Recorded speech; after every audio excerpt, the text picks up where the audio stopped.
CM Siddaramaiah ವಿರುದ್ಧದ ಮೂಡಾ ಪ್ರಕರಣದ ಅಡಿ ಇವತ್ತು ಹೈಕೋರ್ಟ್ ತಾತ್ಕಾಲಿಕ ರಿಲೀಫ್ ಅನ್ನು ಕೊಟ್ಟಿರತಕ್ಕಂಥದ್ದು. ಈ ಕುರಿತಂತೆ ಮಾತಾಡೋದಕ್ಕೆ ನಮ್ಮ ಜೊತೆಗೆ ರಾಜ್ಯ ಸರ್ಕಾರದ ಕಾನೂನು ಸಲಹೆಗಾರಂತ ಪೊನ್ನಣ್ಣ ಅವರು ಇದ್ದಾರೆ. ಬನ್ನಿ ಮಾತಾಡೋಣ. ಸರ್, ಇವತ್ತಿನ ಕಾನೂನು ಬೆಳವಣಿಗೆಗಳ ಬಗ್ಗೆ ಮೊದಲನೇದಾಗಿ ತಮ್ಮ ರಿಯಾಕ್ಷನ್ ಏನು? ನಾವು ಕಾನೂನು ಮತ್ತು ನ್ಯಾಯಾಂಗ ವ್ಯವಸ್ಥೆಯಲ್ಲಿ ಸಂಪೂರ್ಣವಾದಂಥ ವಿಶ್ವಾಸ ಇದೆ. ಈ ಗವರ್ನರ್ ಅವರ ಕ್ರಮ, ಅವರ ನಡೆ ಎಲ್ಲವೂ ಕೂಡ ಸಂವಿಧಾನ ಬಾಹಿರ ಮತ್ತು ಕಾನೂನು ಬಾಹಿರ ಅಂತೇಳಿ ನಾವೇನು ಪ್ರತಿಪಾದನೆಯನ್ನು ಮಾಡಿದ್ದೇವೆ, ಅದು ನ್ಯಾಯಾಲಯ ಎತ್ತಿಡಿತದೆ ಅಂತ ಹೇಳುವಂಥ ವಿಶ್ವಾಸ ಕೂಡ ನಮಗಿದೆ. ಇವತ್ತು ಮಧ್ಯಂತರ ಆದೇಶವನ್ನು ಕೊಟ್ಟಿದೆ. ನಾವು ಎಲ್ಲ ಅಂಶಗಳನ್ನು ಯಾವ ರೀತಿಯಾಗಿ ಕಾನೂನಿನ ಉಲ್ಲಂಘನೆ ಮಾನ್ಯ ರಾಜ್ಯಪಾಲರು ಮಾಡಿದ್ದಾರೆ, ಸಂವಿಧಾನದ ಉಲ್ಲಂಘನೆಯನ್ನು ಮಾಡಿದ್ದಾರೆ, ಯಾವ ರೀತಿ ನಾವು ಕೊಟ್ಟಂಥ ಉತ್ತರವನ್ನು ಪರಿಗಣಿಸಲಿಲ್ಲ, ಇದೆಲ್ಲವನ್ನು ಕೂಡ ವಿಸ್ತಾರವಾಗಿ ನ್ಯಾಯಾಲಯದ ಮುಂದೆ ಮಂಡನೆಯನ್ನು ಮಾಡಿದ್ದಾರೆ. ಅದರಿಂದ ನ್ಯಾಯಾಲಯ ಈಗ ಒಂದು ಮಧ್ಯಂತರ ಆದೇಶವನ್ನು ಕೊಟ್ಟು 29ನೇ ತಾರೀಕು ಈ ಪ್ರಕರಣವನ್ನು ಇತ್ಯರ್ಥಗೊಳಿಸ್ತೀನಿ ಅಂತ ಹೇಳುವಂಥ ಒಂದು ಆದೇಶವನ್ನು ಹೊರಡಿಸಿದ್ದಾರೆ. 29ನೇ ತಾರೀಕಿಗೆ ಕಾಯ್ದು ನೋಡೋಣ. ಏನು ಈಗ ರಾಜ್ಯಪಾಲರ ವಿರುದ್ಧವೂ ಕೂಡ ಕಾನೂನು ಹೋರಾಟವನ್ನು ಮಾಡಬೇಕು ಅಂತಕ್ಕಂಥದ್ದು ಪಕ್ಷದಲ್ಲಿ ಚರ್ಚೆ ಆಗ್ತಿರ್ತಕ್ಕಂಥದ್ದು. ಆ ರೀತಿ ಏನಾದರೂ ಸಾಧ್ಯತೆಗಳಿದೆ ಸರ್, ರಾಜ್ಯಪಾಲರ ವಿರುದ್ಧ ಕೂಡ ಕಾನೂನು ಹೋರಾಟ ಮಾಡೋದಕ್ಕೆ?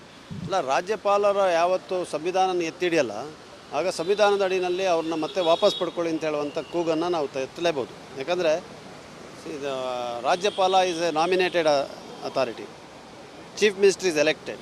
ಸೊ ಪ್ರಜಾಪ್ರಭುತ್ವ ಉಳಿಬೇಕಂದ್ರೆ ಯಾರು ಜನರಿಂದ ಆಯ್ಕೆಯಾಗಿ ಬಂದಿದ್ದಾರಲ್ಲ ಅವರ ರಕ್ಷಣೆ ಆಗಬೇಕು.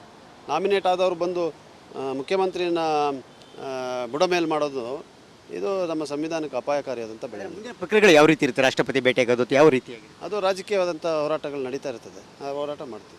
ಯಾಕೆಂದರೆ ಎಲ್ಲೂ ಕೂಡ ಸಿದ್ದರಾಮಯ್ಯ ಅವರದ್ದು ನೇರ ಇನ್ವಾಲ್ವ್ಮೆಂಟ್ ಇಲ್ಲ. ಯಾಕೆಂದರೆ ಅವ್ರ ಪತ್ನಿ ಹೆಸರಲ್ಲಿ ತಗೊಳ್ಕೊಂಡಿರ್ತಕ್ಕಂಥ ಆಗಿರ್ತಕ್ಕಂಥ ಅದು ನೇರವಾದ ಇನ್ವಾಲ್ವ್ಮೆಂಟ್ ಇಲ್ಲ ಅಂತಂದ್ರೂ ಕೂಡ ಯಾಕೆ ಇಲ್ಲಿ ಸಿದ್ದರಾಮಯ್ಯ ಅವರಿಗೆ ಟಾರ್ಗೆಟ್ ಆಗಿರ್ತಕ್ಕಂಥದ್ದು? ಯಾಕೆಂದರೆ ಸಿದ್ದರಾಮಯ್ಯನವರು ಇವತ್ತು ಜನರಲ್ಲಿ ಅತಿ ಹೆಚ್ಚು ವಿಶ್ವಾಸ ಇರುವಂಥ ನಾಯಕರು, ಜನನಾಯಕರು. ಅವರು ನಮ್ಮ ಪಕ್ಷದ ಅತಿ ಹಿರಿಯ ನಾಯಕರು, ನಮ್ಮ ಮುಖ್ಯಮಂತ್ರಿಗಳು.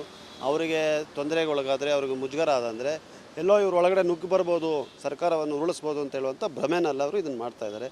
ಆದರೆ ಇದೆಲ್ಲದಕ್ಕೂ ಕೂಡ ಕಾನೂನು ಉತ್ತರ ಕೊಡ್ತಾರೆ. ಸಿಎಂ ಸಿದ್ದರಾಮಯ್ಯ ವಿರುದ್ಧದ ಮೂಡಾ ಪ್ರಕರಣದ ಅಡಿ ಇವತ್ತು ಹೈಕೋರ್ಟ್ ತಾತ್ಕಾಲಿಕ ರಿಲೀಫ್ ಅನ್ನು ಕೊಟ್ಟಿರತಕ್ಕಂಥದ್ದು. ಈ ಕುರಿತಂತೆ ಮಾತಾಡೋದಕ್ಕೆ ನಮ್ಮ ಜೊತೆಗೆ ರಾಜ್ಯ ಸರ್ಕಾರದ ಕಾನೂನು ಸಲಹೆಗಾರಂತ ಪೊನ್ನಣ್ಣ ಅವರು ಇದ್ದಾರೆ. ಬನ್ನಿ ಮಾತಾಡೋಣ. ಸರ್, ಇವತ್ತಿನ ಕಾನೂನು ಬೆಳವಣಿಗೆಗಳ ಬಗ್ಗೆ ಮೊದಲನೇದಾಗಿ ತಮ್ಮ ರಿಯಾಕ್ಷನ್ ಏನು? ನಾವು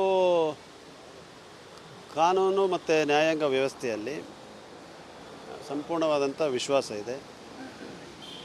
ಈ ಗವರ್ನರ್ ಅವರ ಕ್ರಮ, ಅವರ ನಡೆ ಎಲ್ಲವೂ ಕೂಡ ಸಂವಿಧಾನ ಬಾಹಿರ ಮತ್ತು ಕಾನೂನು ಬಾಹಿರ ಅಂತೇಳಿ ನಾವೇನು ಪ್ರತಿಪಾದನೆಯನ್ನು ಮಾಡಿದ್ದೇವೆ, ಅದು ನ್ಯಾಯಾಲಯ ಎತ್ತಿಡಿತದೆ ಅಂತ ಹೇಳುವಂಥ ವಿಶ್ವಾಸ ಕೂಡ ನಮಗಿದೆ.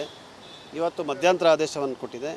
ನಾವು ಎಲ್ಲ ಅಂಶಗಳನ್ನು ಯಾವ ರೀತಿಯಾಗಿ ಕಾನೂನಿನ ಉಲ್ಲಂಘನೆ ಮಾನ್ಯ ರಾಜ್ಯಪಾಲರು ಮಾಡಿದ್ದಾರೆ, ಸಂವಿಧಾನದ ಉಲ್ಲಂಘನೆಯನ್ನು ಮಾಡಿದ್ದಾರೆ, ಯಾವ ರೀತಿ ನಾವು ಕೊಟ್ಟಂಥ ಉತ್ತರವನ್ನು ಪರಿಗಣಿಸಲಿಲ್ಲ, ಇದೆಲ್ಲವನ್ನು ಕೂಡ ವಿಸ್ತಾರವಾಗಿ ನ್ಯಾಯಾಲಯದ ಮುಂದೆ ಮಂಡನೆಯನ್ನು ಮಾಡಿದ್ದಾರೆ. ಅದರಿಂದ ನ್ಯಾಯಾಲಯ ಈಗ ಒಂದು ಮಧ್ಯಂತರ ಆದೇಶವನ್ನು ಕೊಟ್ಟು 29ನೇ ತಾರೀಕು ಈ ಪ್ರಕರಣವನ್ನು ಇತ್ಯರ್ಥಗೊಳಿಸ್ತೀನಿ ಅಂತ ಹೇಳುವಂಥ ಒಂದು ಆದೇಶವನ್ನು ಹೊರಡಿಸಿದ್ದಾರೆ.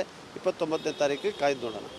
ಏನು ಈಗ ರಾಜ್ಯಪಾಲರ ವಿರುದ್ಧವೂ ಕೂಡ ಕಾನೂನು ಹೋರಾಟವನ್ನು ಮಾಡಬೇಕು ಅಂತಕ್ಕಂಥದ್ದು ಪಕ್ಷದಲ್ಲಿ ಚರ್ಚೆ ಆಗ್ತಿರ್ತಕ್ಕಂಥದ್ದು. ಆ ರೀತಿ ಏನಾದರೂ ಸಾಧ್ಯತೆಗಳಿದೆ ಸರ್, ರಾಜ್ಯಪಾಲರ ವಿರುದ್ಧ ಕೂಡ ಕಾನೂನು ಹೋರಾಟ ಮಾಡೋದಕ್ಕೆ? ಅಲ್ಲ, ರಾಜ್ಯಪಾಲರ ಯಾವತ್ತು ಸಂವಿಧಾನ ಎತ್ತಿಡಿಯಲ್ಲ, ಆಗ ಸಂವಿಧಾನದ ಅಡಿನಲ್ಲಿ ಅವ್ರನ್ನ ಮತ್ತೆ ವಾಪಸ್ ಪಡ್ಕೊಳ್ಳಿ ಅಂತ ಹೇಳುವಂಥ ಕೂಗನ್ನು ನಾವು ಎತ್ತಲೇಬೋದು. ಯಾಕಂದರೆ ಇದು ರಾಜ್ಯಪಾಲ is A nominated authority, chief minister is elected. So ಪ್ರಜಾಪ್ರಭುತ್ವ ಉಳಿಬೇಕಂದ್ರೆ ಯಾರು ಜನರಿಂದ ಆಯ್ಕೆಯಾಗಿ ಬಂದಿದ್ದಾರಲ್ಲ ಅವರ ರಕ್ಷಣೆ ಆಗಬೇಕು. ನಾಮಿನೇಟ್ ಆದವರು ಬಂದು ಮುಖ್ಯಮಂತ್ರಿನ ಬುಡಮೇಲೆ ಮಾಡೋದು ಇದು ನಮ್ಮ ಸಂವಿಧಾನಕ್ಕೆ ಅಪಾಯಕಾರಿಯಾದಂಥ ಬೆಳವಣಿಗೆ. ಪ್ರಕ್ರಿಯೆಗಳು ಯಾವ ರೀತಿ ಇರುತ್ತೆ? ರಾಷ್ಟ್ರಪತಿ ಭೇಟಿಯಾಗೋದು ಯಾವ ರೀತಿಯಾಗಿ? ಅದು ರಾಜಕೀಯವಾದಂಥ ಹೋರಾಟಗಳು ನಡೀತಾ ಇರ್ತದೆ, ಆ ಹೋರಾಟ ಮಾಡ್ತೀವಿ.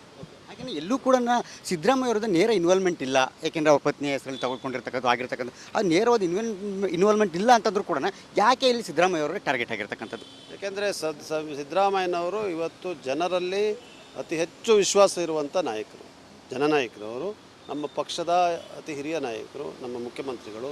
ಅವರಿಗೆ ತೊಂದರೆಗೊಳಗಾದರೆ, ಅವ್ರಿಗೆ ಮುಜುಗರ ಆದಂದರೆ ಎಲ್ಲೋ ಇವ್ರ ಒಳಗಡೆ ನುಗ್ಗಿ ಬರ್ಬೋದು, ಸರ್ಕಾರವನ್ನು ಉರುಳಿಸ್ಬೋದು ಅಂತ ಹೇಳುವಂಥ ಭ್ರಮೆನಲ್ಲಿ ಅವರು ಇದನ್ನು ಮಾಡ್ತಾಯಿದ್ದಾರೆ. ಆದರೆ ಇದೆಲ್ಲದಕ್ಕೂ ಕೂಡ ಕಾನೂನು ಉತ್ತರ ಕೊಡ್ತಾರೆ. ಸಿಎಂ ಸಿದ್ದರಾಮಯ್ಯ ವಿರುದ್ಧದ ಮೂಡಾ ಪ್ರಕರಣದ ಅಡಿ ಇವತ್ತು ಹೈಕೋರ್ಟ್ ತಾತ್ಕಾಲಿಕ ರಿಲೀಫ್ ಅನ್ನು ಕೊಟ್ಟಿರತಕ್ಕಂಥದ್ದು. ಈ ಕುರಿತಂತೆ ಮಾತಾಡೋದಕ್ಕೆ ನಮ್ಮ ಜೊತೆಗೆ ರಾಜ್ಯ ಸರ್ಕಾರದ ಕಾನೂನು ಸಲಹೆಗಾರಂತ ಪೊನ್ನಣ್ಣ ಅವರು ಇದ್ದಾರೆ. ಬನ್ನಿ ಮಾತಾಡೋಣ. ಸರ್, ಇವತ್ತಿನ ಕಾನೂನು ಬೆಳವಣಿಗೆಗಳ ಬಗ್ಗೆ ಮೊದಲನೇದಾಗಿ ತಮ್ಮ ರಿಯಾಕ್ಷನ್ ಏನು? ನಾವು ಕಾನೂನು ಮತ್ತು ನ್ಯಾಯಾಂಗ ವ್ಯವಸ್ಥೆಯಲ್ಲಿ ಸಂಪೂರ್ಣವಾದಂಥ ವಿಶ್ವಾಸ ಇದೆ. ಈ ಗವರ್ನರ್ ಅವರ ಕ್ರಮ, ಅವರ ನಡೆ ಎಲ್ಲವೂ ಕೂಡ ಸಂವಿಧಾನ ಬಾಹಿರ ಮತ್ತು ಕಾನೂನು ಬಾಹಿರ ಅಂತೇಳಿ ನಾವೇನು ಪ್ರತಿಪಾದನೆಯನ್ನು ಮಾಡಿದ್ದೇವೆ, ಅದು ನ್ಯಾಯಾಲಯ ಎತ್ತಿಡಿತದೆ ಅಂತ ಹೇಳುವಂಥ ವಿಶ್ವಾಸ ಕೂಡ ನಮಗಿದೆ. ಇವತ್ತು ಮಧ್ಯಂತರ ಆದೇಶವನ್ನು ಕೊಟ್ಟಿದೆ. ನಾವು ಎಲ್ಲ ಅಂಶಗಳನ್ನು ಯಾವ ರೀತಿಯಾಗಿ ಕಾನೂನಿನ ಉಲ್ಲಂಘನೆ ಮಾನ್ಯ ರಾಜ್ಯಪಾಲರು ಮಾಡಿದ್ದಾರೆ, ಸಂವಿಧಾನದ ಉಲ್ಲಂಘನೆಯನ್ನು ಮಾಡಿದ್ದಾರೆ, ಯಾವ ರೀತಿ ನಾವು ಕೊಟ್ಟಂಥ ಉತ್ತರವನ್ನು ಪರಿಗಣಿಸಲಿಲ್ಲ, ಇದೆಲ್ಲವನ್ನು ಕೂಡ ವಿಸ್ತಾರವಾಗಿ ನ್ಯಾಯಾಲಯದ ಮುಂದೆ ಮಂಡನೆಯನ್ನು ಮಾಡಿದ್ದಾರೆ. ಅದರಿಂದ ನ್ಯಾಯಾಲಯ ಈಗ ಒಂದು ಮಧ್ಯಂತರ ಆದೇಶವನ್ನು ಕೊಟ್ಟು 29ನೇ ತಾರೀಕು ಈ ಪ್ರಕರಣವನ್ನು ಇತ್ಯರ್ಥಗೊಳಿಸ್ತೀನಿ ಅಂತ ಹೇಳುವಂಥ ಒಂದು ಆದೇಶವನ್ನು ಹೊರಡಿಸಿದ್ದಾರೆ. 29ನೇ ತಾರೀಕಿಗೆ ಕಾಯ್ದು ನೋಡೋಣ. ಏನು ಈಗ ರಾಜ್ಯಪಾಲರ ವಿರುದ್ಧವೂ ಕೂಡ ಕಾನೂನು ಹೋರಾಟವನ್ನು ಮಾಡಬೇಕು ಅಂತಕ್ಕಂಥದ್ದು ಪಕ್ಷದಲ್ಲಿ ಚರ್ಚೆ ಆಗ್ತಿರ್ತಕ್ಕಂಥದ್ದು, ಆ ರೀತಿ ಏನಾದರೂ ಸಾಧ್ಯತೆಗಳಿದೆ ಸರ್? ರಾಜ್ಯಪಾಲರ ವಿರುದ್ಧ ಕೂಡ ಕಾನೂನು ಹೋರಾಟ ಮಾಡಬೇಕು? ಅಲ್ಲ, ರಾಜ್ಯಪಾಲರ ಯಾವತ್ತು ಸಂವಿಧಾನ ಎತ್ತಿಡಿಯಲ್ಲ, ಆಗ ಸಂವಿಧಾನದ ಅಡಿಯಲ್ಲಿ ಅವ್ರನ್ನ ಮತ್ತೆ ವಾಪಸ್ ಪಡ್ಕೊಳ್ಳಿ ಅಂತ ಹೇಳುವಂಥ ಕೂಗನ್ನು ನಾವು ಎತ್ತಲೇಬೋದು. ಯಾಕಂದರೆ ಇದು ರಾಜ್ಯಪಾಲ is A nominated authority, chief minister is elected. So ಪ್ರಜಾಪ್ರಭುತ್ವ ಉಳಿಬೇಕಂದ್ರೆ ಯಾರು ಜನರಿಂದ ಆಯ್ಕೆಯಾಗಿ ಬಂದಿದ್ದಾರಲ್ಲ ಅವರ ರಕ್ಷಣೆ ಆಗಬೇಕು. ನಾಮಿನೇಟ್ ಆದವರು ಬಂದು ಮುಖ್ಯಮಂತ್ರಿನ ಬುಡಮೇಲು ಮಾಡೋದು ಇದು ನಮ್ಮ ಸಂವಿಧಾನಕ್ಕೆ ಅಪಾಯಕಾರಿಯಾದಂಥ ಬೆಳವಣಿಗೆ. ಮುಂದಿನ ಪ್ರಕ್ರಿಯೆಗಳು ಯಾವ ರೀತಿ ಇರುತ್ತೆ? ರಾಷ್ಟ್ರಪತಿ ಭೇಟಿಯಾಗೋದು ಯಾವ ರೀತಿಯಾಗಿ? ಅದು ರಾಜಕೀಯವಾದಂಥ ಹೋರಾಟಗಳು ನಡೀತಾ ಇರ್ತದೆ, ಆ ಹೋರಾಟ ಮಾಡ್ತೀವಿ. ಹಾಗೆಯೇ ಎಲ್ಲೂ ಕೂಡ ಸಿದ್ದರಾಮಯ್ಯ ಅವರದ್ದು ನೇರ ಇನ್ವಾಲ್ವ್ಮೆಂಟ್ ಇಲ್ಲ. ಏಕೆಂದರೆ ಅವ್ರ ಪತ್ನಿ ಹೆಸರಲ್ಲಿ ತಗೊಳ್ಕೊಂಡಿರ್ತಕ್ಕಂಥ ಆಗಿರ್ತಕ್ಕಂಥ ಅದು ನೇರವಾದ ಇನ್ವಾಲ್ವ್ಮೆಂಟ್ ಇಲ್ಲ ಅಂತಂದ್ರೂ ಕೂಡ ಯಾಕೆ ಇಲ್ಲಿ ಸಿದ್ದರಾಮಯ್ಯ ಅವರೇ ಟಾರ್ಗೆಟ್ ಆಗಿರ್ತಕ್ಕಂಥದ್ದು? ಯಾಕೆಂದರೆ ಸಿದ್ದರಾಮಯ್ಯನವರು ಇವತ್ತು ಜನರಲ್ಲಿ ಅತಿ ಹೆಚ್ಚು ವಿಶ್ವಾಸ ಇರುವಂಥ ನಾಯಕರು, ಜನನಾಯಕರು. ಅವರು ನಮ್ಮ ಪಕ್ಷದ ಅತಿ ಹಿರಿಯ ನಾಯಕರು, ನಮ್ಮ ಮುಖ್ಯಮಂತ್ರಿಗಳು. ಅವರಿಗೆ ತೊಂದರೆಗೊಳಗಾದರೆ, ಅವ್ರಿಗೆ ಮುಜುಗರ ಆದಂದರೆ ಎಲ್ಲೋ ಇವ್ರ ಒಳಗಡೆ ನುಗ್ಗಿ ಬರ್ಬೋದು, ಸರ್ಕಾರವನ್ನು ಉರುಳಿಸ್ಬೋದು ಅಂತ ಹೇಳುವಂಥ ಭ್ರಮೆನಲ್ಲ ಅವರು ಇದನ್ನು ಮಾಡ್ತಾ ಇದ್ದಾರೆ. ಆದರೆ ಇದೆಲ್ಲದಕ್ಕೂ ಕೂಡ ಕಾನೂನು ಉತ್ತರ ಕೊಡ್ತದೆ. CM ಸಿದ್ದರಾಮಯ್ಯ ವಿರುದ್ಧದ ಮೂಡಾ ಪ್ರಕರಣದ ಅಡಿ ಇವತ್ತು ಹೈಕೋರ್ಟ್ ತಾತ್ಕಾಲಿಕ ರಿಲೀಫನ್ನು ಕೊಟ್ಟಿರ್ತಕ್ಕಂಥದ್ದು. ಈ ಕುರಿತಂತೆ ಮಾತಾಡೋದಕ್ಕೆ ನಮ್ಮ ಜೊತೆಗೆ ರಾಜ್ಯ ಸರ್ಕಾರದ ಕಾನೂನು ಸಲಹೆಗಾರಂತ ಪೊನ್ನಣ್ಣ ಅವರಿದ್ದಾರೆ. ಬನ್ನಿ ಮಾತಾಡೋಣ. ಸರ್, ಇವತ್ತಿನ ಕಾನೂನು ಬೆಳವಣಿಗೆಗಳ ಬಗ್ಗೆ ಮೊದಲನೇದಾಗಿ ತಮ್ಮ ರಿಯಾಕ್ಷನ್ ಏನು? ನಾವು ಕಾನೂನು ಮತ್ತು ನ್ಯಾಯಾಂಗ ವ್ಯವಸ್ಥೆಯಲ್ಲಿ ಸಂಪೂರ್ಣವಾದಂಥ ವಿಶ್ವಾಸ ಇದೆ. ಈ ಗವರ್ನರ್ ಅವರ ಕ್ರಮ, ಅವರ ನಡೆ ಎಲ್ಲವೂ ಕೂಡ ಸಂವಿಧಾನ ಬಾಹಿರ ಮತ್ತು ಕಾನೂನು ಬಾಹಿರ ಅಂತೇಳಿ ನಾವೇನು ಪ್ರತಿಪಾದನೆಯನ್ನು ಮಾಡಿದ್ದೇವೆ, ಅದು ನ್ಯಾಯಾಲಯ ಎತ್ತಿಡಿತದೆ ಅಂತ ಹೇಳುವಂಥ ವಿಶ್ವಾಸ ಕೂಡ ನಮಗಿದೆ. ಇವತ್ತು ಮಧ್ಯಂತರ ಆದೇಶವನ್ನು ಕೊಟ್ಟಿದೆ. ನಾವು ಎಲ್ಲ ಅಂಶಗಳನ್ನು ಯಾವ ರೀತಿಯಾಗಿ ಕಾನೂನಿನ ಉಲ್ಲಂಘನೆ ಮಾನ್ಯ ರಾಜ್ಯಪಾಲರು ಮಾಡಿದ್ದಾರೆ, ಸಂವಿಧಾನದ ಉಲ್ಲಂಘನೆಯನ್ನು ಮಾಡಿದ್ದಾರೆ, ಯಾವ ರೀತಿ ನಾವು ಕೊಟ್ಟಂಥ ಉತ್ತರವನ್ನು ಪರಿಗಣಿಸಲಿಲ್ಲ, ಇದೆಲ್ಲವನ್ನು ಕೂಡ ವಿಸ್ತಾರವಾಗಿ ನ್ಯಾಯಾಲಯದ ಮುಂದೆ ಮಂಡನೆಯನ್ನು ಮಾಡಿದ್ದಾರೆ. ಅದರಿಂದ ನ್ಯಾಯಾಲಯ ಈಗ ಒಂದು ಮಧ್ಯಂತರ ಆದೇಶವನ್ನು ಕೊಟ್ಟು 29ನೇ ತಾರೀಕು ಈ ಪ್ರಕರಣವನ್ನು ಇತ್ಯರ್ಥಗೊಳಿಸ್ತೀನಿ ಅಂತ ಹೇಳುವಂಥ ಒಂದು ಆದೇಶವನ್ನು ಹೊರಡಿಸಿದ್ದಾರೆ. 29ನೇ ತಾರೀಕಿಗೆ ಕಾಯ್ದು ನೋಡೋಣ. ಏನು ಈಗ ರಾಜ್ಯಪಾಲರ ವಿರುದ್ಧವೂ ಕೂಡ ಕಾನೂನು ಹೋರಾಟವನ್ನು ಮಾಡಬೇಕು ಅಂತಕ್ಕಂಥದ್ದು ಪಕ್ಷದಲ್ಲಿ ಚರ್ಚೆ ಆಗ್ತಿರ್ತಕ್ಕಂಥದ್ದು, ಆ ರೀತಿ ಏನಾದರೂ ಸಾಧ್ಯತೆಗಳಿದೆ ಸರ್? ರಾಜ್ಯಪಾಲರ ವಿರುದ್ಧ ಕೂಡ ಕಾನೂನು ಹೋರಾಟ ಮಾಡಬೇಕು? ಅಲ್ಲ, ರಾಜ್ಯಪಾಲರ ಯಾವತ್ತು ಸಂವಿಧಾನ ಎತ್ತಿಡಿಯಲ್ಲ, ಆಗ ಸಂವಿಧಾನದ ಅಡಿಯಲ್ಲಿ ಅವ್ರನ್ನ ಮತ್ತೆ ವಾಪಸ್ ಪಡ್ಕೊಳ್ಳಿ ಅಂತ ಹೇಳುವಂಥ ಕೂಗನ್ನು ನಾವು ಎತ್ತಲೇಬೋದು. ಯಾಕಂದರೆ ಇದು ರಾಜ್ಯಪಾಲ is A nominated authority, chief minister is elected. So ಪ್ರಜಾಪ್ರಭುತ್ವ ಉಳಿಬೇಕಂದ್ರೆ ಯಾರು ಜನರಿಂದ ಆಯ್ಕೆಯಾಗಿ ಬಂದಿದ್ದಾರಲ್ಲ ಅವರ ರಕ್ಷಣೆ ಆಗಬೇಕು. ನಾಮಿನೇಟ್ ಆದವರು ಬಂದು ಮುಖ್ಯಮಂತ್ರಿನ ಬುಡಮೇಲು ಮಾಡೋದು ಇದು ನಮ್ಮ ಸಂವಿಧಾನಕ್ಕೆ ಅಪಾಯಕಾರಿಯಾದಂಥ ಬೆಳವಣಿಗೆ. ಮುಂದಿನ ಪ್ರಕ್ರಿಯೆಗಳು ಯಾವ ರೀತಿ ಇರುತ್ತೆ? ರಾಷ್ಟ್ರಪತಿ ಭೇಟಿಯಾಗೋದು ಯಾವ ರೀತಿಯಾಗಿ? ಅದು ರಾಜಕೀಯವಾದಂಥ ಹೋರಾಟಗಳು ನಡೀತಾ ಇರ್ತದೆ, ಆ ಹೋರಾಟ ಮಾಡ್ತೀವಿ.